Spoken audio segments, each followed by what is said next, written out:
Assalamualaikum warahmatullahi wabarakatuh. Saya Kristanto Diatmojo dari kelompok 5 kelas R7O. Hari ini, saya dan teman-teman saya akan membawakan materi etika keilmuan dari mata kuliah Filsafat Ilmu. Hari ini, saya bersama teman-teman saya, Oviano Gunadi Alfalah, Nia Khoiriyah, Adi Alfarizi, Rizky Martin Tambunan, dan ada Saifur Rahman. Ilmu pengetahuan merupakan alat bagi manusia yang diciptakan dengan tujuan untuk meningkatkan kesejahteraan umat manusia. Dengan ilmu dapat diciptakan suasana yang lebih baik dan dengan demikian melalui ilmulah manusia dapat lebih mudah mencapai tujuan untuk meningkatkan kesejahteraan.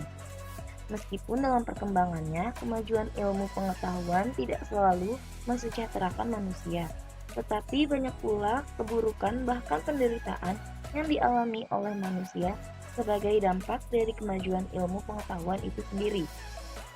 Dalam filsafat juga memiliki konsep pemikiran baik dan buruk yang dikenal dengan nama etika, yakni aturan untuk membedakan baik dan buruk. Suatu ilmu dan etika adalah sumber pengetahuan yang diharapkan dapat meminimalkan dan menghentikan perilaku menyimpang di kalangan masyarakat. Untuk itu, peranan ilmu sangat dibutuhkan sebagai sumber moralitas dalam mengembangkan kesejahteraan dan kemaslahatan manusia. Kemudian, etika secara etimologi yang berasal dari kata ethos yang berarti adat, kebiasaan, atau susila. Dalam filsafat etika membicarakan tentang tingkah laku atau perbuatan manusia dalam kaitan antara baik dan buruk. Baik dan buruk adalah suatu penilaian atas apa yang bisa dilihat dan dirasakan seperti perbuatan dan tingkah laku. Sedangkan untuk hal-hal yang menyangkut aspek motif atau watak, sulit dinilai. Secara garis besar ada dua macam etika, yaitu etika deskriptif dan etika normatif. Selanjutnya secara terminologi, etika adalah cabang filsafat yang membicarakan tingkah laku atau perbuatan manusia dalam hubungannya dengan baik dan buruk. Menurut Sunoto 1982, etika dapat dibagi menjadi dua, yaitu etika deskriptif yang hanya melukiskan, menggambarkan, menceritakan apa yang adanya, tidak memberikan penilaian, tidak mengajarkan, dan bagaimana seharusnya berbuat. Lalu ada etika normatif yang memberikan penilaian yang baik dan buruk, yang harus dikerjakan atau yang tidak. Etika normatif itu sendiri dapat dibagi menjadi dua, yaitu etika umum yang membicarakan prinsip-prinsip umum seperti apakah nilai, motivasi suatu perbuatan, suara hati, dan lain-lain. Dan ada etika khusus, yaitu pelaksanaan prinsip-prinsip umum seperti etika pergaulan, etika dalam pekerjaan, dan lain-lain. Selanjutnya ada moral yang secara etimologi berasal dari bahasa lain yaitu mos atau jamaknya mores yang artinya adat atau cara hidup. Moral dan etika mempunyai kemiripan arti, namun dalam penilaian sehari-hari terdapat sedikit perbedaan. Moral dan atau moralitas dipakai untuk perbuatan yang sedang dinilai, sedangkan etika digunakan untuk pengkajian sistem nilai yang ada. Menurut Franz Magnus Suseno tahun 1987, membedakan ajaran moral dan etika. Ajaran moral adalah ajaran wejangan, khotbah, peraturan lisan, atau tertulis tentang bagaimana manusia harus hidup dan bertindak agar ia menjadi manusia yang baik. Sedangkan etika adalah ilmu, bukan sebuah ajaran. Etika bukan sumber tambahan bagi ajaran moral, tetapi filsafat atau pemikiran kritis yang mendasar tentang ajaran dan pandangan moral. Selanjutnya ada norma yang menurut KBBI, norma adalah aturan atau ketentuan yang mengikat warga kelompok dalam masyarakat. Menurut Suragio tahun 2010, norma adalah alat tukang kayu atau tukang batu yang berupa segitiga yang berarti ukuran, yang kemudian dalam perkembangannya diartikan garis pengarah atau suatu peraturan. Jenis-jenis norma antara lain ada norma agama yang bersumber dari Tuhan Yang Maha Esa, lalu ada norma kesusilaan yang bersumber dari hati nurani manusia. Lalu ada norma kesopanan bersumber dari pergaulan atau interaksi manusia sebagai makhluk sosial. Selanjutnya ada norma hukum yang bersumber dari negara atau pemerintah yang diatur dalam undang-undang. Kesusilaan by Leibniz dalam Suradio tahun 2010. Kesusilaan adalah hasil suatu menjadi yang terjadi di dalam jiwa. Dan menurut Harun Hadiwijono tahun 1990, segala perbuatan kehendak kita sejak semula telah ada. Apa yang benar-benar kita kehendaki telah terkandung sebagai benih di dalam nafsu alamiah yang gelap. Akibat pandangan itu, orang hanya dapat berbicara tentang kehendak baik dan jahat. Selanjutnya, problema etika ilmu pengetahuan. Penerapan dari ilmu pengetahuan dan teknologi membutuhkan dimensi etis sebagai pertimbangan dan mempunyai pengaruh pada proses perkembangan lebih lanjut ilmu pengetahuan dan teknologi. Ilmuwan harus mempertimbangkan kodrat manusia, martabat manusia, menjaga ekosistem, bertanggung jawab pada kepentingan umum, kepentingan generasi yang akan datang. Tanggung jawab ilmu pengetahuan dan teknologi menyangkut juga tentang hal-hal yang telah diakibatkan oleh ilmu pengetahuan dan teknologi di masa lalu, sekarang dan yang akan datang.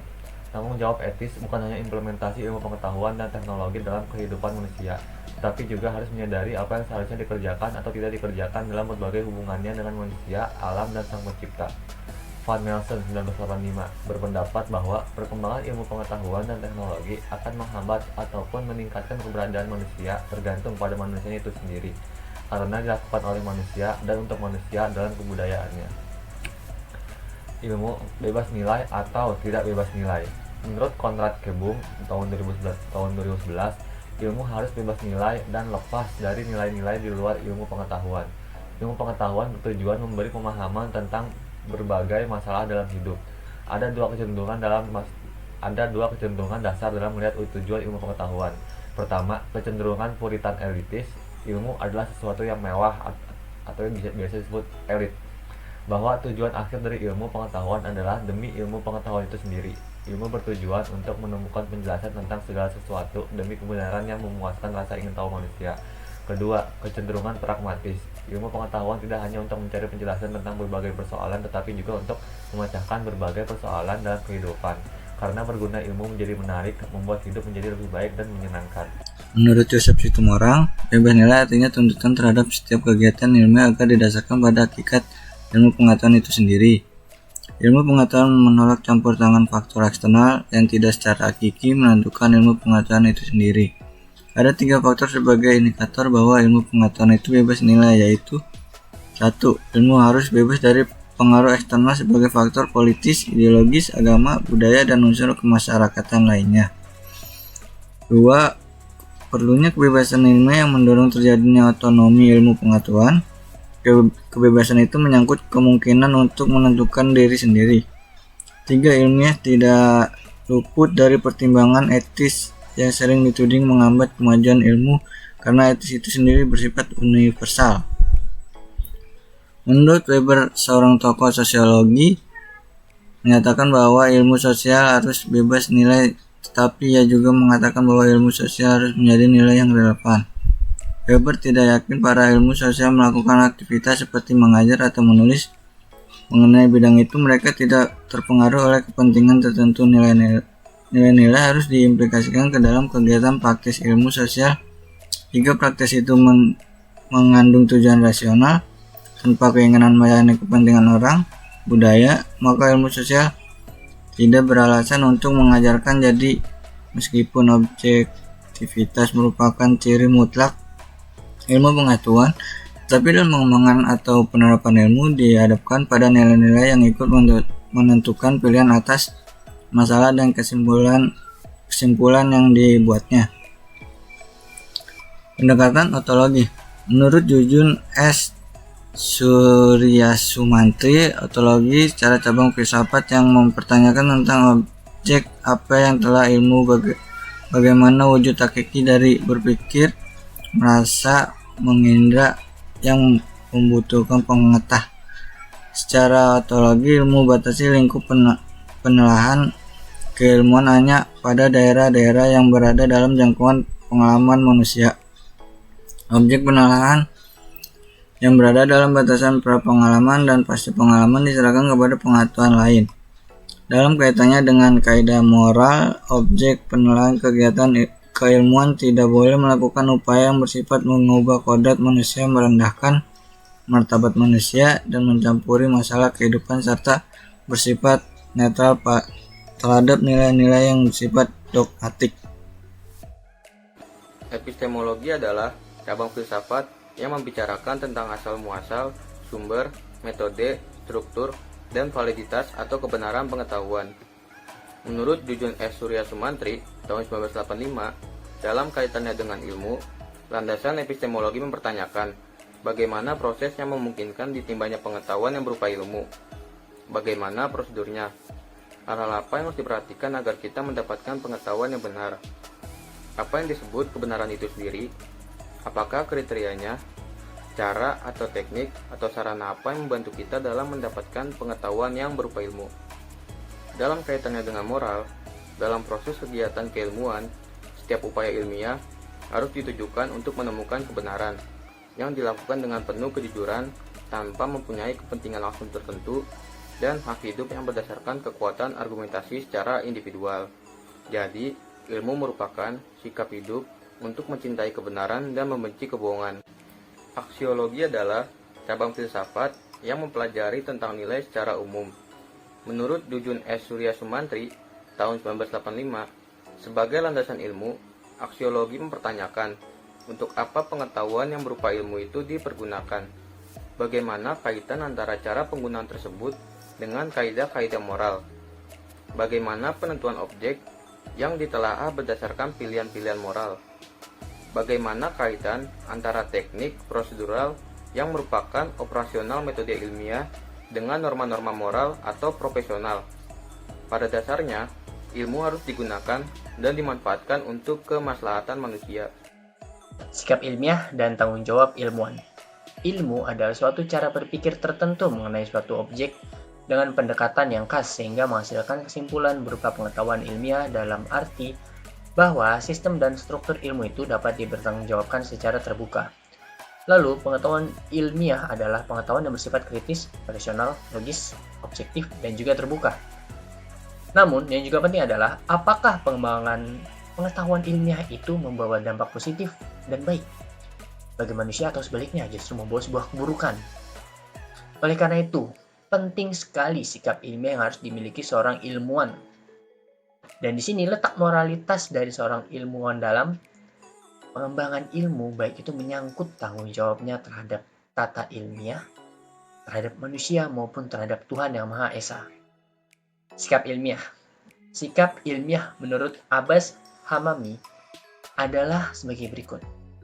Tidak adanya rasa pamrih, yaitu suatu sikap yang diarahkan untuk mencapai pengetahuan ilmiah.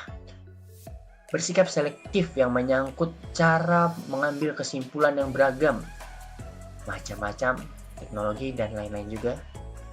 Adanya rasa percaya yang layak, baik terhadap kenyataan maupun terhadap alat-alat indera serta budi. Adanya juga sikap yang berdasarkan pada suatu kepercayaan dan merasa pasti bahwa setiap pendapat atau teori yang terdahulu telah mencapai sebuah kepastian.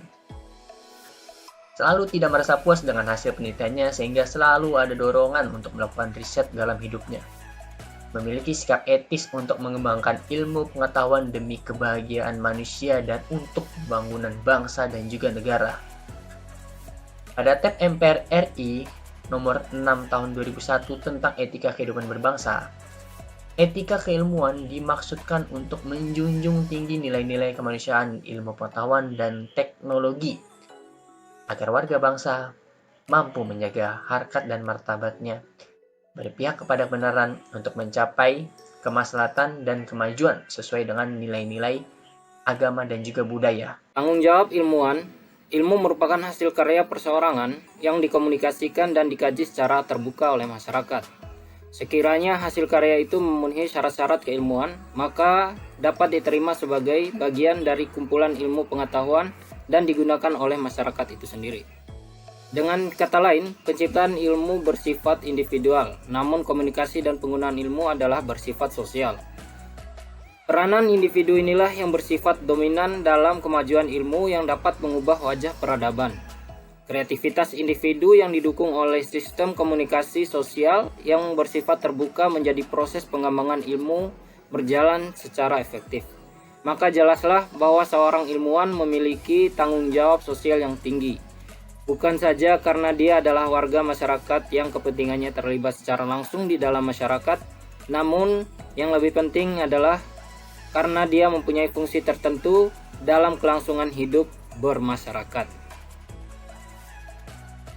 Tanggung jawab sosial.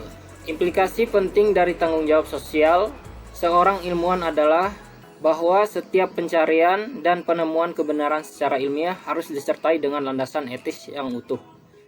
Proses pencarian dan penemuan kebenaran ilmiah yang dilandasi etika merupakan kategori moral yang menjadi dasar sikap etis seorang ilmuwan. Ilmuwan bukan saja berfungsi sebagai penganalisis materi tersebut, tetapi juga harus memiliki moral yang baik. Tanggung jawab etika. Di bidang etika, tanggung jawab ilmuwan bukan lagi hanya memberikan informasi, namun juga memberikan contoh bagaimana bersifat objektif, terbuka, menerima kritikan, menerima pendapat orang lain, kukuh pada pendirian yang dianggap benar, dan berani mengakui kesalahan. Tugas seorang ilmuwan itu sendiri harus menjelaskan hasil penelitiannya sejernih mungkin berdasarkan kerasionalitas dan metodologis yang tepat. Secara moral, seorang ilmuwan tidak akan membiarkan hasil penelitiannya digunakan untuk tujuan yang melanggar asas-asas kemanusiaan. Terima kasih banyak, itulah presentasi dari kelompok kami. Sekian, Assalamualaikum warahmatullahi wabarakatuh.